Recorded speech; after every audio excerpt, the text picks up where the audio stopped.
Good evening, everybody. Thanks for those of you that hung out, waited for us to get started. We had a very busy evening and so we're getting started late. So we are going to jump right in. We are talking today about kind of spinal hygiene and using it in the form of how to use it at your desk. So I would say we're going to do a couple poses that are like what we're going to call desk yoga, but it's really going to be introducing some new motions that you feel like you can do throughout your day. That isn't, I have to get on the floor, be at the gym, have a piece of equipment. And so here at Monarch, we really stress how much it is important to move, right? I know one thing Doc always says that is one of the best statements about that is that when people ask, well, what movement should I do? Or what's the right movement to do? And her response is always the next movement, right? So it's just about moving. So some of these aren't about, do I have to hold it for exactly this long or, do it this way? It's going to be find at your comfort level and modify it for what you need it to be. So we'll show a couple versions of that. And the beauty of these being recorded is as I speed through these to try to get as much information in as fast as I can tonight. Since we started late, you can go back and review this on our YouTube channel and look at these movements at any point after this evening. So why do we do this? Why movement and why movement from our chair? We're going to go over just a couple stats. And that's because I think the reason why these movement needs to happen, and that's being so sedentary and sitting is truly killing us. And I know that can sound very dramatic, and they're calling sitting the new smoking. And that's not a new term. That's been the last probably 5 to 7 years that we've called it that.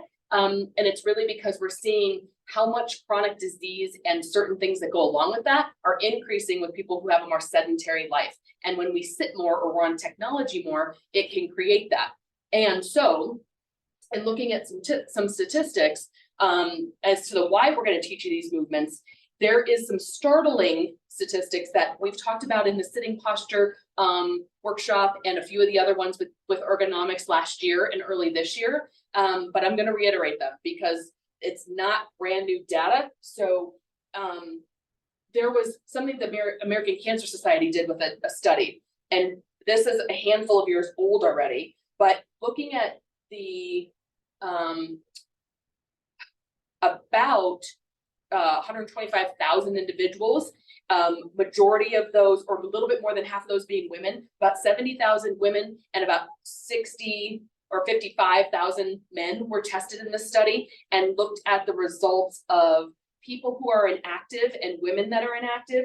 When you've got more 6+ hours sedentary at a time, or in a day, I should say, there is 94% chance more likely to die earlier than those who have more mobility and movement. And that's a very startling and scary number, especially being a woman and being someone that's not young and thinking about, oh, I'm not teens or 20s, thinking about what our bodies have gone through by the time we're at this age. Even if we say, oh, I don't sit now, not adjusting all day and not having a sitting desk and having a 3.5-year-old at home, there's very little sitting. And yet I did 2 decades of it being in school, more than 2 decades of it being in school and doing, all of your elementary education, and then going on and doing, college and graduate work, doctorate work, you're sitting so many hours. So you're studying to do a health field, and yet that was probably the most unhealthy I had been. Doc may say the same thing, because we had to sit in the chair and be in a lab and study so many hours at a time. So when you think about the accumulative amount of years and hours we've done this, that is again where we need to be coming from, because there's also some other statistics, and not to breeze over this for men, but it's about 50%, 48% increase of an earlier death rate for conditions of chronic disease for somebody who's sedentary for over 6 hours of their day on a consistent basis. What they were really stressing and talking about with sitting kind of becoming the new disease is that there was a lot of studies doing, I'll pull her name up here in a second. But when we talk about what's killing us, that sitting is like subluxation, it's just that often that stuff goes unnoticed for years, and then it isn't until something becomes chronic that we take notice, that it gives us a symptom from it. And so that at that point, some of the damage is already done or can already be done. And so the bridging of that gap is that some of this research is showing that the effects of the long-term sitting is really not reversible through exercise or other good habits, even if it's for an hour a day. If you're doing 6.5, 7 hours of sitting a day, a half an hour of working out or exercise and movement is actually not reversing this. So the only way to minimize the risk then is just to literally got to limit the time that we're spending each day sitting. That some of the negative effects of sitting are not reversible. So we can't undo, 7-8 hours of sitting with a workout. So we want to talk about ways we're going to keep moving. Because we talked about some of these statistics, American Medical Association was doing more research and agreeing that the sitting extended period of time is bad for personal health. But what we're really seeing is that the excessive amount of that changes our body's metabolic system. So therefore, the kind of chronic conditions we see from that when that's long-term, again, not short-term, but long-term, is that, our bodies are breaking down from some of that metabolic system being slow. So the body becomes more obese, then it can have high blood pressure. Then what trickles from that is diabetes, cancer, depression, and, other cascades of health ailments. But they're starting to name it the sitting disease, and knowing that a lot of those things come from being sedentary. So we want to change that. And there's lots of other statistics and things we can go into about that. But because we want to get down to movements and what we can do with those movements, some of that data we can give you when you're in the office, and we can share with you where some of that research comes from. But we're going to talk about, again, the effects being irreversible. What are the rules to movement? So some spinal hygiene rules that we talk about in here, but I'm going to reiterate before we do the movements, is that, the gold standard is that every 15 minutes we are moving our postural muscles. We're performing what you hear us call postural interruptions, right? Doing something different than the stagnant motion movement we're in, or the, say sitting at the computer or doing a specific repetitive task. It's really always checking in that we're performing it in a proper way that kind of activates more of your structure and your spinal postural muscles while you're performing any of the exercises. So, we want to be in good form, and we'll talk about that. And there's just ways in which we want to activate those smaller postural intrinsic muscles that hold us and stabilize us, not the big muscles that sometimes we think about when we're going to a gym and working out, right? So this isn't going to be anything where you're going to do a bicep curl or you're going to do maybe even a lunge. It's going to be a different form of motion so that we're really accessing our core and our center versus our exterior or extremity muscles and movements. So another component is listening to our body. I'm going to do a bunch of motions, and if we need to find a modified version for you of other than outside of what we do tonight, then you ask us about it and we figure that out for you when you're in here in the office. We are not trying, this is not a no pain, no gain kind of situation, and we want to just do good fluid movements. So more isn't better, further isn't better. It's just finding that right place for you that allows that movement.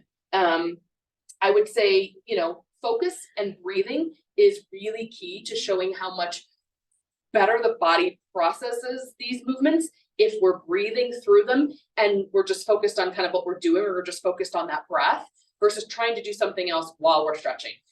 It's just going to give us a more intentional movement and focus on that core, because it's something we all don't tend to focus on as much. It's easier to do movements around our core versus with our core.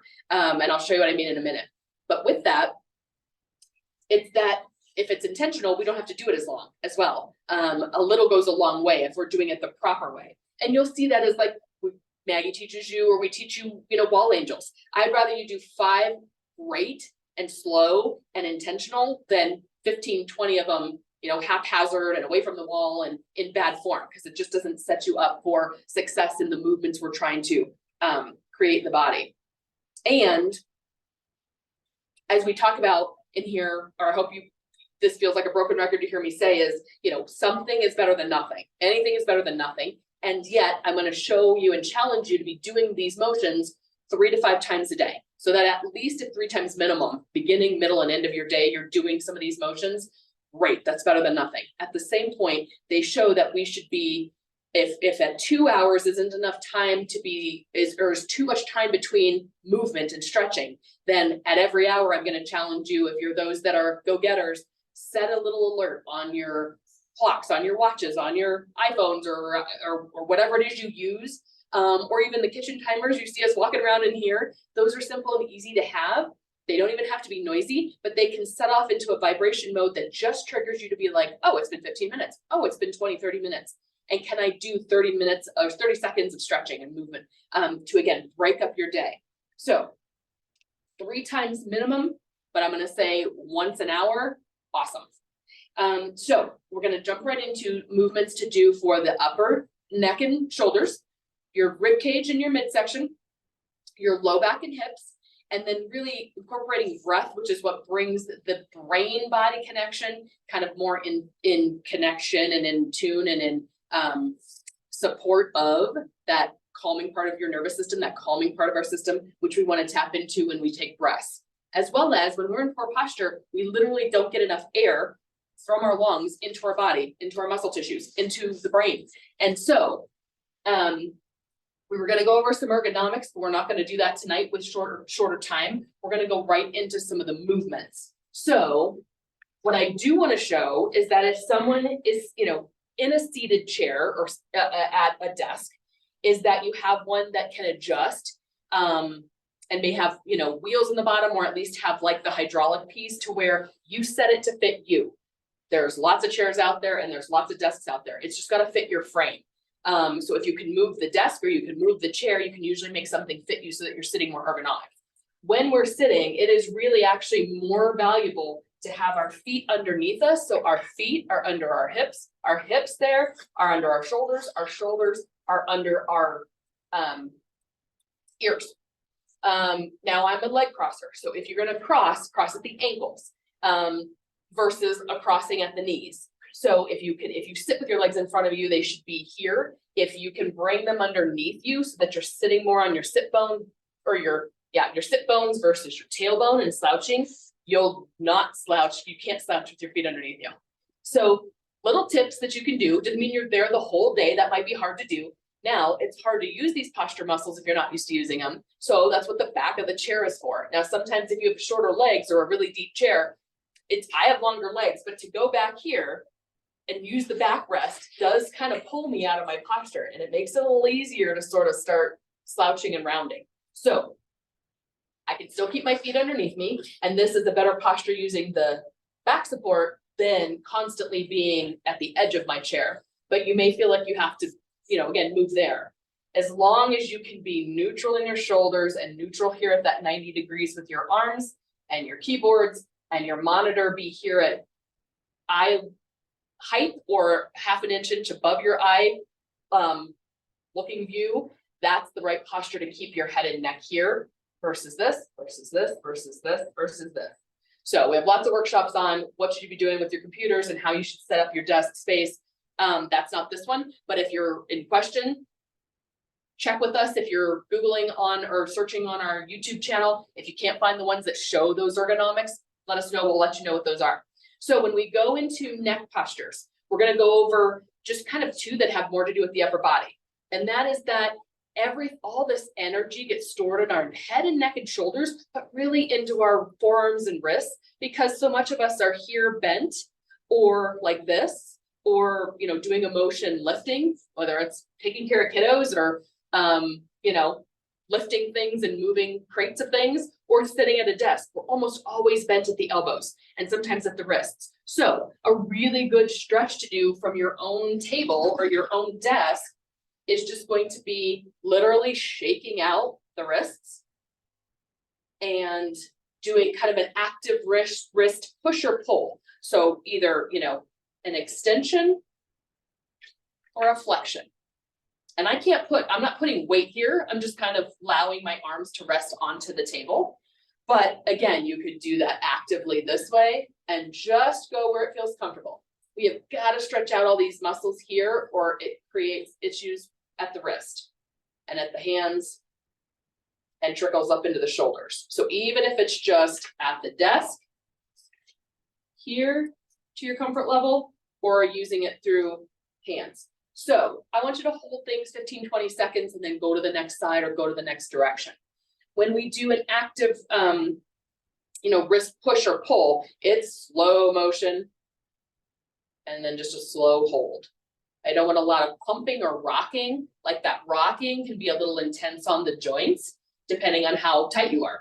So slow and controlled is really the name of the game for that, for everything, but especially for this area here and those smaller joints. When we do more shoulders, I'm going to show you different ones than what we tell you in the office. And that's just to switch it up at your desk. So there's ones with shoulders that if you can keep everything relaxed and do a rotation like this, I want you to see what that feels like left versus right. It's very easy for my left arm to rotate. My right arm here, where I've had previous injuries from car accidents and sports, has a really hard time rotating there. And I do these a lot, and it's still not even for me. So you're going to have a dominant side. You're going to have something that maybe is different based on how much you do, but that really gets motion into the shoulder joint in a good way and just really kind of opens up this. So now the next movement, right? Didn't we all just want to do this when we're done, right? So then we're going to move the shoulders differently. Now I show you doorway stretches, right? And doing that doorway stretch, walking your hands up the trim and then back down. One I want you to add, if you already do that one, is you're going to be more of thumbs are on the tops of your shoulders. And I might have to show this from different angles, but it's really about rotation. So can you bring the elbows in and then just as much rotation as they'll do comfortably, yeah? And then elbows. Now, if I hadn't stretched my wrists out first, this would be hard to put my hands up here. So I start and stretch out those wrists and forearms because then I can bring my hands up here and this is okay on my wrists. And again, I've just had wrist injuries with sports and landing on it with snowboarding, skiing, and things like that. So listen to your body, but as much rotation as you can do. And then after we've done 5 or 7 of those, rotate the other way. Yeah. And for me, this motion's easier. But as high as you can bring the elbows and as forward as you can bring them, okay? So that's one to open up all those rotative muscles of the shoulders and rotator cuff. Neck, we show you the neck directions, right? To do side and down and forward and up and back and to work on all those muscles from here to back here. Those, even if you're a new patient, if you're more than, you should have them down if you're at least a month into your care or say month to 2 at the most. But something different is doing something that incorporates the neck with the shoulders. So a chin tuck, or sometimes we'll call them a double chin motion, is again, just bringing more of the ears over the shoulders, but it's not extension, it's bringing them back. But with that, we want to use that motion of our upper back. So they'll sometimes call it like the Superman stance and, or like a powered chest stance. So it's more of just bringing that chin back and like dropping those arms down. But what that is I'm not necessarily pushing my chest out, maybe as much as it looks, is it's drawing your shoulder blades down. So being able to see mine this way, this motion. So I just kind of pull them down and back, like you're pulling them down to your hips. With that, I don't want you to jut your chin forward. This is the opposite of what we want. It's double chin, kind of pull that head back and then let the shoulders drop down. And that creates a whole different stretch, the back of the arm through the middle of the back. It's hard to reach, and some of that head and neck at the same time. Again, 10 repetitions, nice and slow. You'll really feel that motion and that activation. The mid back, again, a way to do it from your desk or your chair would be, we know, I think most people know what the cat cow is if you were on your hands and knees, right? Curling up like a cat or letting your low back drop in. So from your desk, being here and just being able to round nice and slow and then drop the belly in and then round nice and slow. Let chin come down. I feel that all the way through my mid and low back. and then dropping in. If you want to be on the floor and or could come to your knees and do that, or you can do things from your chair. I think Doc calls these like your thoracic is your rib cage, right? Like your thoracic wings or your openers or chest openers. It's more just sitting back and dropping in like this. And so you could do that from your work chair. You could do it from the, standing on the floor or standing and leaning in. You could do it from, if you have a rolly chair, that just kind of allows you to move. And you can just widen your stance. And it's just bringing your shoulder and your back flush with the desk. So motions like that really open up the mid-back where your body doesn't get a lot of stretch throughout the day.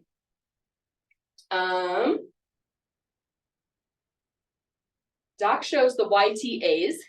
If you don't know what that one is, ask us when you're in here, but it's a similar motion, what we were doing here, but that this is the Y, right? This is the T, and this is kind of making the A here.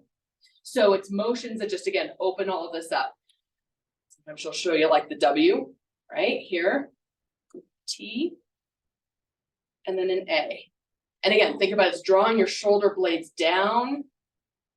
So it's none of this shoulders into the ears, the shoulders drop down.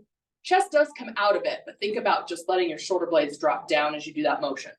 So that's getting a lot of different angles for that mid back. And in the low back, most everybody in here at the earlier stage of your care has learned wobbles. Wobble cushion is a phenomenal thing to have at work with you because it's easy to do them, to stretch and open up and support your low back, and then just tuck it under your chair or under your desk when you don't want to use it. But everybody has learned that side to side wobble movement and that forward back wobble movement, right? So arching, flexing, and then from the belly button, and then left, and then right. So I wanted to reiterate that just because if someone's watching this and you're new and you haven't learned that yet, let us know and we'll tell you when it's the right time to be doing those. And you'll do them in the office pre and post adjustment. And it's a great tool for 20, 30 bucks to pick up and have at home or have at your workstation and your work chair. To do, in a sense, some yoga for the low back spine and the discs, which is the cushion between each vertebra that keep you being able to sit. And the more hydration we have between each bone of the low back and spine, the more shock absorption or cushion you have to be doing sitting. Sitting is very compressing. So when we rest at night, our discs plump back up when in between our vertebra. When we sit all day like this or sit for multiple hours, our discs compress and get squished. So this movement helps hydrate and open them up and keep good nutrients moving around the joint. So that's a really great thing to do on an hourly basis if you sit a lot.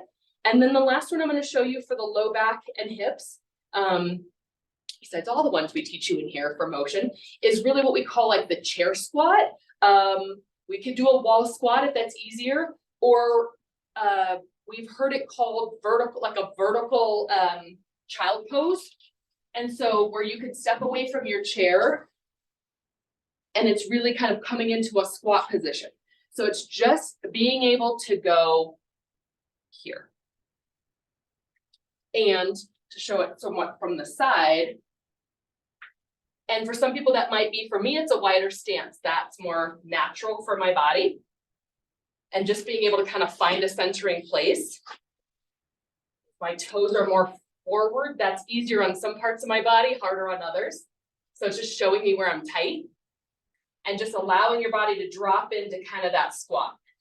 Now, you may not be able to get here. If you have back or knees or issues there, that's not where we're starting. So where you can start is a wall squat. And so I'm going to have Maggie turn the camera with us and kind of follow me to the wall here. But that could be for someone in a more beginner phase and can do this posture position. Just coming here and letting yourself slide down the wall. Let the wall be your support.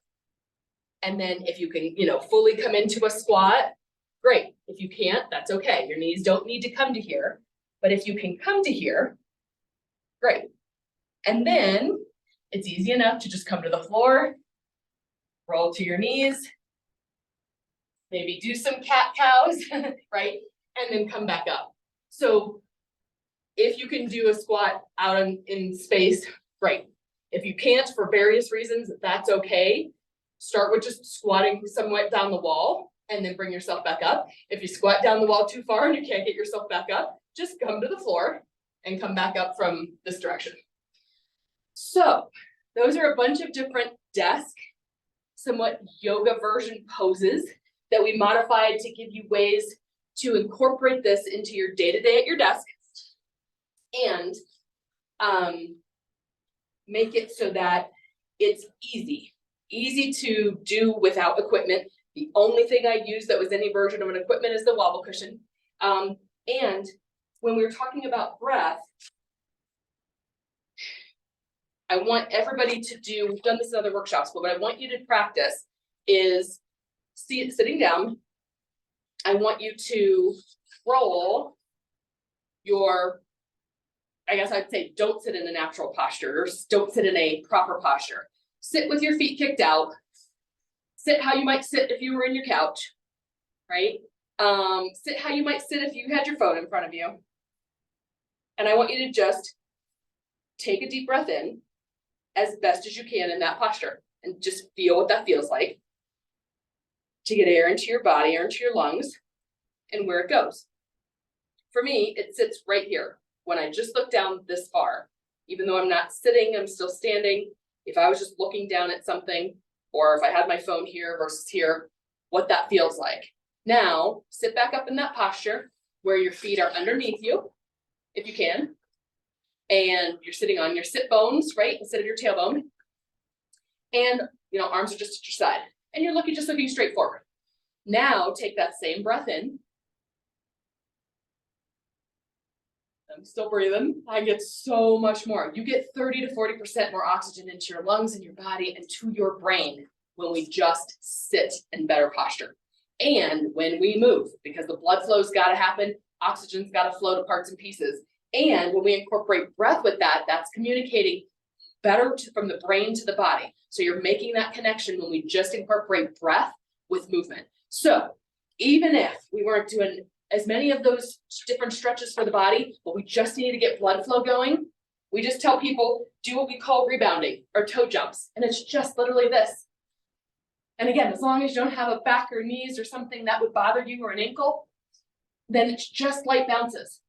And breathing in and exhaling out the mouth, breathing in through the nose, and just, again, shaking things and getting that blood flow. You'll be amazed how just much more your brain kind of wakes up when you stop and do that movement. When we get out of this concentrated focus mode and just do 10, 20 seconds of rebounds with some breaths. Now, breath, without breath, it's literally, the phrasing is without breath, it's a slow death. And so it's one of those things that we don't really think about how much we sit or how much we get sedentary. But if we're not getting enough breath in, we are slowly cutting off the oxygen supply to all of our organ systems, to all of our parts and pieces, and most importantly, the brain that's got to run us and control a lot of that components that communicates with your nervous system. So if hopefully you got one thing out of this, that's a movement you want to add to your routine, and or just some components with breath that you want to incorporate and work on. We have different components we teach with breath. We've done workshops on that. That's under a lot of the polyvagal tone or polyvagal theory. Anything that you Google on our YouTube page that is with that will show you breaths and different type of breath work to do. But we are happy to help you with those, incorporating that in if you do stretches, but maybe you don't do breath work with it. So please let us know your takeaway when you come into the office for your next adjustment, and or come in, hop over here to the education station, grab one of these half sheets and give us your takeaway. Write down what was one thing you're either adding or something that you're like, yay me, I already do this, and maybe now I'm going to add this, because people come in and read these. People on our website see these. This is what patients experience and do in here is way more valuable than anything we can sometimes tell you to do, because you're getting a shared experience with our community and someone who may be going through the same thing you are while you're coming in. So those workshop takeaways are really valuable for other patients to understand why other people come in and the kinds of things that are helping their health improve. So we're going to challenge you to bring someone to workshop next week, invite someone you know, as we start the new month of September on the 5th, and have a happy and safe holiday weekend. And look forward to your takeaways on adding your movements and getting out of your sitting posture, so that we can just be a healthier, bodies with longevity and motion community as we can. So thanks for being here late. Thanks for joining us and hanging out so we can finish the shift and start enjoying you. And we'll see you next Tuesday.